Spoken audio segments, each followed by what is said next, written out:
अस्सलाम वालेकुम। आप देख रहे हैं के न्यूज़ HD। मैं हूं किरण खान। चलते हैं आज की अहम खबरों की तरफ। A quality product by Khadim's Milk Foods, Sahiwal। रुक करेंगे खानेवाल का, जहां से रिपोर्ट कर रहे हैं हमारे नुमाइंदे साजिद महमूद मलिक।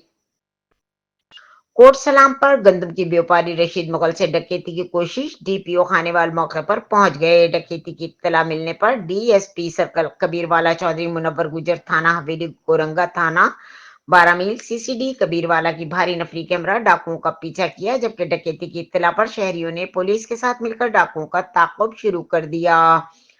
डाकू फायरिंग करते हुए कंड सरगाना रोड पर फरार हो गए। रास्ते में डाकुओं और पुलिस के दरमियान फायरिंग का तबादला भी हुआ। मौजा कच्चा कबीरा जो कि कंड सरगाना से आगे दरियाई इलाके, वहां पर पुलिस मुकाबला करते हुए दो डाकू असद व जहूर गिल सकना कंड सरगाना और दूसरा डाकू अहमद बागड़ सरगाना का रिहायशी बताया जाता है को पुलिस ने गिरफ्तार कर लिया, जबकि तीसरा डाकू फरार होने में कामयाब हो गया। जबकि कुछ जराये इसे भी गिरफ्तार बताते हैं। डकैती की इत्तला मिलने पर DPO खानेवाल भी कोट सलाम रशीद मुगल की अड़त पर पहुंच गए।